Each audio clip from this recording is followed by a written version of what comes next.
So we're in a bit of a mess here, but we're working on it, and it's taking time. But I know some of these conversions take several months, and we're now 2 weeks in and keep going. So we've lined some of the van, the bed structures in. That's the slats for the bed, and there's a box that will go, that was on the car, but that's going on the van. Big mess down there, everything's a mess. And then the units, we've got a top to them now, but they will look different when they're finished. They'll look a lot different. The floor is in, but it's a constant, got two little compartments for things, bits and pieces. The fire extinguisher will be fastened to the side of that unit. I have two big fire extinguishers. We've got to put a panel. This wood on the top will be panelled around the side of this unit, and then it will be stained with I forget the name, it's some oil that you can use on butcher wood for kitchens. So we've got the full unit on that side. The bed's going down here, and then about here, we've got to do things with the windows. About here we'll have like a chair. That will be when you get out of bed, you've got a chair so you can put your clothes on. Then here, this area will be for like a small open cupboard, and then we've got the 3 cabinets here. Bit hard to film when you've only got a little bit of space. Yeah, that's the best view I can do. So it's taking time, but it will get there. And then these chairs, the one chair on the right is obviously the driving chair, but then the middle section that's folded down and the left hand side, those two are coming out, but not yet. Might be a month, 6 weeks. They're coming out, and it's going to have a space in the middle for moving in and out. And then the chair there will be a swivel chair. So we've got to, what's the word? Modify the chair so that it will turn. In the middle there, you'll see the computer system that I put in, and some of the cameras, the camera holders for taking videos. So it's coming together. Today is Saturday. And Monday morning, I'll be driving it up to get the aircon. So all this roof, this ceiling, will be coming out. A bit scary, but I'm very happy. I'm not nervous now about it. It's all coming together. So and then we make things, and then we change our mind. So we design something, and it costs money, a nice good piece of wood. And then we cut it wrong, not because we cut it wrong, because our idea was wrong. Then when we tested it, we thought, well, we don't like that, so sadly we have to get another piece of wood. So I'm waiting for 6 big pieces. You see the top of that cabinet there? I'm waiting for 6 more pieces for different things. But the bed really is finishing. We're just decorating to make it more pretty. But I'm waiting for some blinds coming today. I've tried different things on the window. I've tried curtains, tried different things. I didn't like it. So that's another bit of a waste of money. But they're not big expense, they're small things. So slowly but surely. And I'll sell them on Lazada, on Facebook for 50% of the price. But it's actually starting to look really, really nice. I'm quite proud of it already. But like I say, we're not finished. It's going to take time. There's wood everywhere, tools everywhere. So fortunately it's cool where we are. The fan's working, there's a little bit of a breeze. We're in the shade. So that's on the top of there is going to be the chair that will slit in through the chair next to the bed. So yeah, I don't know if I've done it right. I don't know if I've done great, and I don't know if it will stay in and not fall out when we start driving. That's something we've got to figure out as we go. But so far so good. and I'll keep updated on it. Hi, so today is the 4th of January and we're still busy with the van. Monday, the van is going very well actually with the interior. It's not easy because we have to keep changing. We get it wrong and then we get it right, and you know, it's not really sure what we're doing, but I want to get it right, so we change it as we go. Today I've got a busy day. I'm off to meet a client now who wants to look at a villa in Hawaii, but this villa suffered flood damage, so I'm not quite sure if I haven't told him yet. I should have done, I suppose, but sometimes I think you've got to let the client see it and explain the situation, then they can decide for themselves. And I always tell them if it's got flood damage. I don't just have to tell them immediately. So that's my way of thinking about it. I'm off to do that, and I'm meeting him at the crematorium, which is very close to the house, and at 12 o'clock, I'm just after that, once I've done the viewing, I'm going back to the crematorium because some poor soul, a gentleman called Sean, he suffered a lot for quite a long time actually. He's only young, very young actually, and he died, so that's very sad. He's got a young child as well, so a lot of people, they all get together, you know, people have known each other a long time and they get together to go and meet. I've got a feeling there'll be quite a lot of people at the crematorium. What tends to happen when you live in Thailand?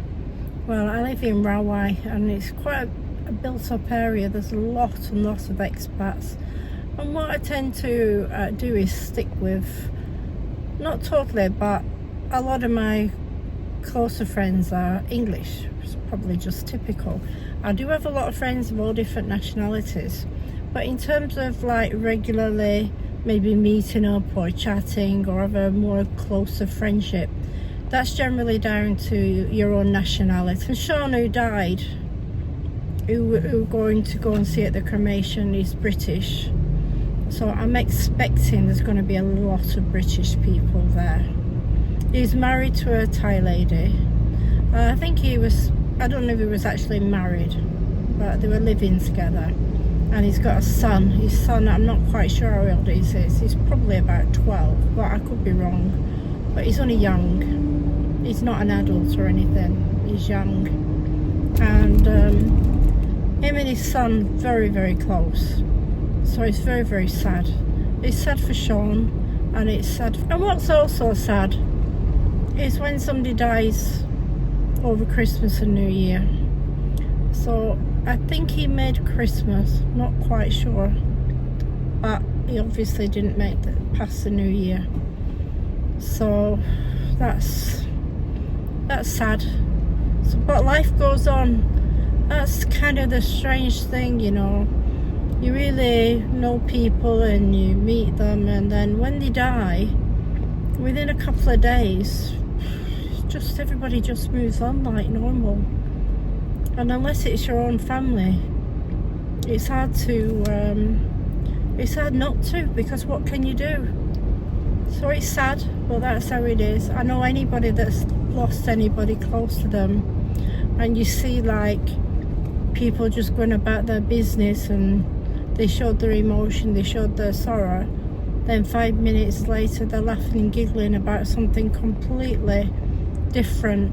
And I imagine you just look around and think, you can't believe that people are not still feeling sad, because your heart's ripped out.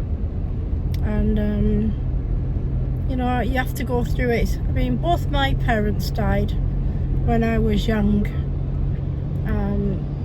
They weren't the best, but I don't want to go into that.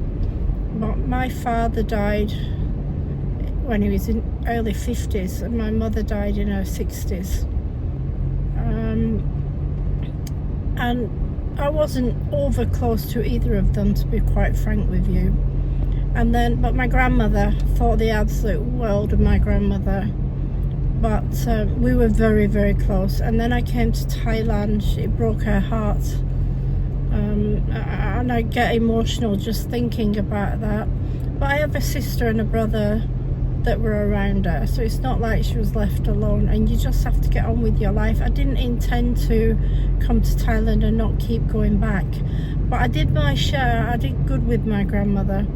I took her many places. I took her many times to London. She used to love to go to Harrods. I took her to Paris when she was in a wheelchair. That was hard for me.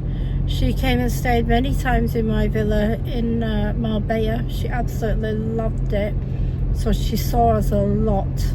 It was only when I came to Thailand, she was pretty old anyway then. My grandmother lived into her 90s.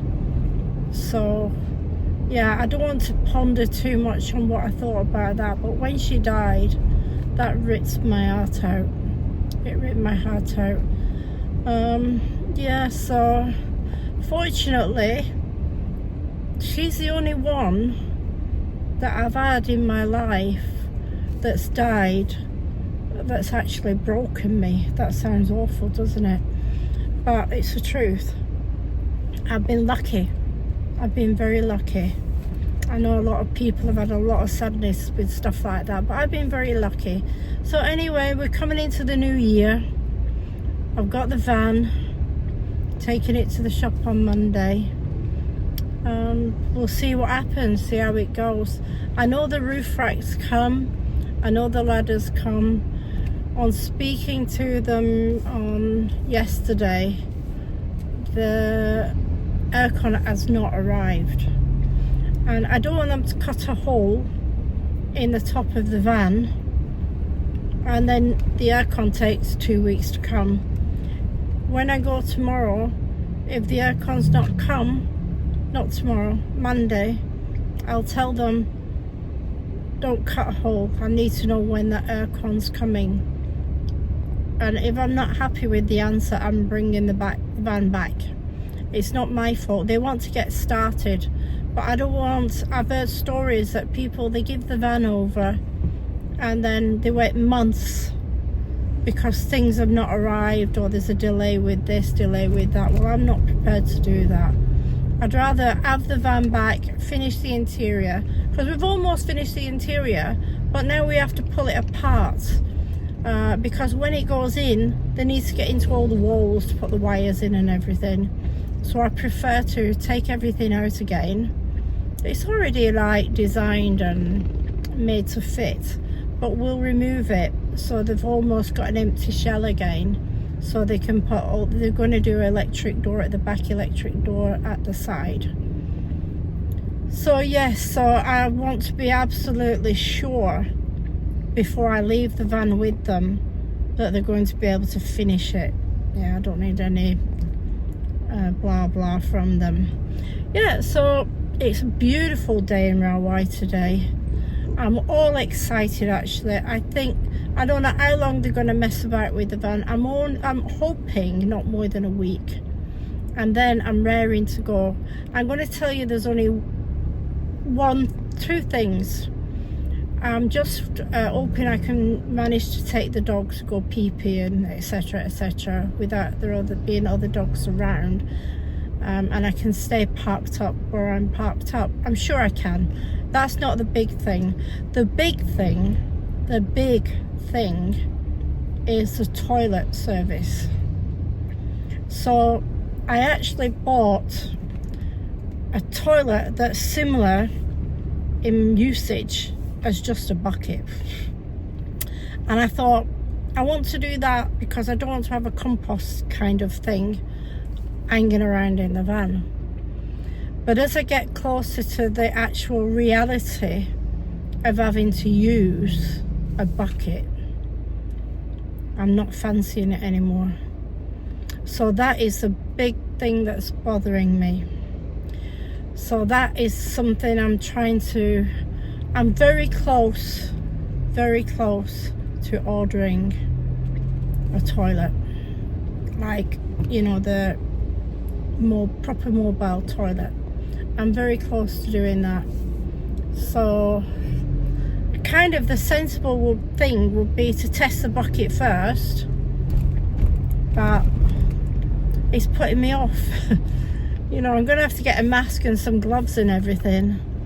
Anyway, let's not talk too much about that. It's not the best subject to be chatting about.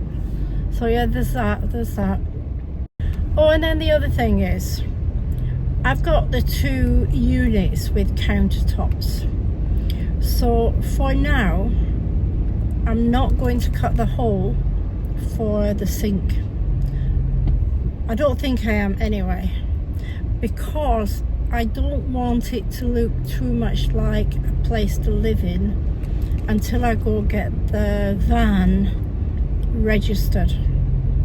So I like the van having a red plate because it shows it's new. It's a bit ridiculous to say that, but I need to go to get it licensed. And when they license it, they give you a new number plate, and there's lots of different colours of number plate, and the colour of the number plate determines what your vehicle is registered to do. So in Thailand they have like blue writing on a white plate, green writing on a white plate, white writing on a green plate. They have a yellow plate. They have another one, but I can't remember all of them. But they're all there for different purposes. And I'm hoping I can get the blue writing or the green writing on the white plate. That's the plate I'm hoping for, because that means it's just registered as a normal like delivery style van, like commercial, but not habitation. Because if they decide to call it like an habitation vehicle, then I have to pay a lot of tax. Now, they have no real reason to register it as habitation, because I've got no bathroom in there and I've got no cooking in there. So as I live in Thailand, majority of my cooking will be outside, because I've got all the extensions to the van, like the awning. I'm going to put an electric awning, but I don't know when that's going to come. Not very expensive actually, but I'm buying an electric awning for one side of the van, and the other side of the van I've got a tent that you attach to the van with magnets, and I'll only use that to protect it from the sun. I won't use it to actually sit under it. I don't need an awning at both sides, but I'm looking forward to having an awning to keep the van cool. I've got lots of tents. You won't believe how many tents I've got. Ridiculous. I've got a 2 or 3 person tent that can attach to the back of the van, and I never know what the situation is, where I'm going, what I'm doing. They're there, I'm not going to get rid of them. So they're all things, and then if after a few months, if I think that I'm not going to use them, then I'll sell them. But you know what it's like trying to sell something, you get absolutely peanuts, and they've never been used. I went out once to a place in the north of Phuket, the other side of Phuket on the mainland, and I put one tent up. I didn't want to do it because I knew it would be difficult, but I was angry at myself because I bought it, and I thought, well, now I bought it, I better bloody well use it. And it was a hot afternoon, and I was right on the side of the sea, and I knew that once I put it up I would be happy, but I just didn't fancy. First of all, I didn't know how to do it. I didn't know which way went which way, which was up and which was down, and so on and so on. It took me absolutely ages. I had to stop halfway through, sit down and have a beer.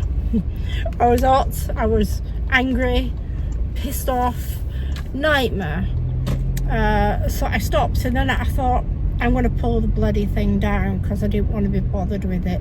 But when you're camping out of your car, what can you do? Where can you sit? And that's when I decided I wasn't going to use. That's when I finally decided I was going to get a van, not a car. But anyway, I carried on and I got the tent up. It wasn't great, I'll be honest with you. It wasn't great. It wasn't how it should be. But I thought to myself, it'll do. I'll be able to use that, and I'll be able to take the things out of the car, put them in the van and sleep in the car. But I literally, I'm not kidding you, I had the tent up for about 15 minutes. I sat myself down and just sitting looking at the sea, and a warden from the national park came to me. He said, "No, you cannot put your tent here." I was furious.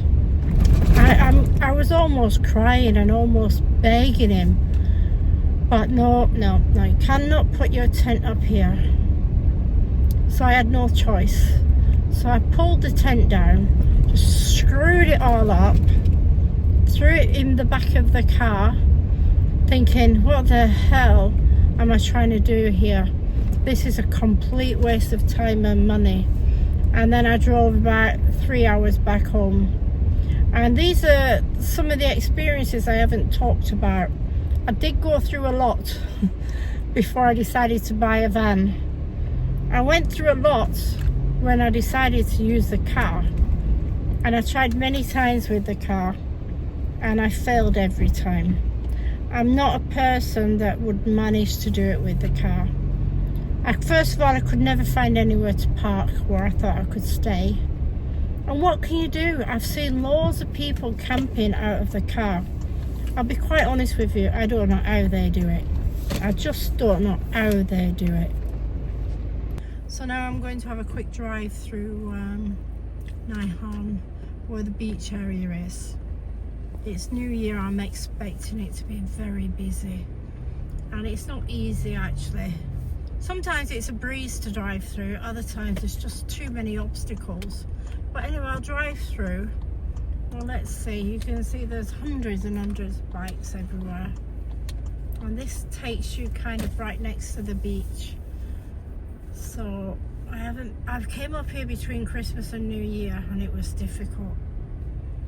So you can see in the distance there you've got the sea, not too far.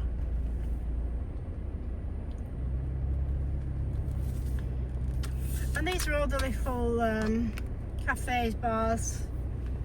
There's hundreds of cars in here, it's packed. People are walking around with just a bikini on. I can't do that. I have to, if I'm lying on my sunbed, I can do that. But if I'm going to stand up and walk around, I have to wrap up with something. So now I've got an obstacle there. He's going to decide, is he going to try to squeeze past or stay where he bloody well was? But of course, yeah, he's a taxi, so he's not going to wait. Anyway, it wasn't so difficult. So they put all these shaded areas up and lots of little extra shops. I might be able to just show you. Just so you've got the beach. It's beautiful, really beautiful. It's a lovely place. You can come and park here. You come and park here, and there's all these little places to eat. And some beautiful boats out on the sea, on the water. So they've opened all little shops. This isn't year round. You only get this like probably in January. So people come off the sea, off the beach, beautiful beach, Nihon Beach. They come off the beach and there's all these little shops. I could do with putting some of my jewellery out on one of these stands. I've just got so much of it. I've actually kind of stopped making it really because I don't know what to do with it. And I haven't really got enough to open a shop. And I've almost opened a shop, but what I do is anything that's a commitment that I have to be worried about it, you know, do the staff turn up, does anybody steal something, oh, you know, all kinds of things. The commitment. Obviously you've got to go yourself so many times. And then I think, no, I don't need to sell it. Because to be honest, half the time, when you've got all these commitments, you don't make any money anyway. It's just a pain in the backside. So no, like what I would do is, if somebody has a store like this and I know them, I would say, can I put some items on your store, this little area? And then if they sell it, they sell it. And if they don't, I take it back. But I did do this once in a really nice shop in Niham. A big hopes for it, to be honest with you. But I gave her the price, and then when I went in the next time, she like overinflated it so high. I think to myself, well, who the hell is going to pay that much for these items? And she said, well, the tourists, they're not worried about the price. Oh, you know, like, you just banging your head against the wall. So obviously, not much sold. But it was just infuriating. So, you know, I don't know half the time which way to turn with things. If I was younger, I'd know what I'm doing. Because I make my mind up and I just do it. But as I'm older, I like things. I'm still ambitious, as I've told you with the van, for example. But I can do the van anytime I like, come and go. If I don't feel like doing it, I don't do it. If I feel like doing it, I do it.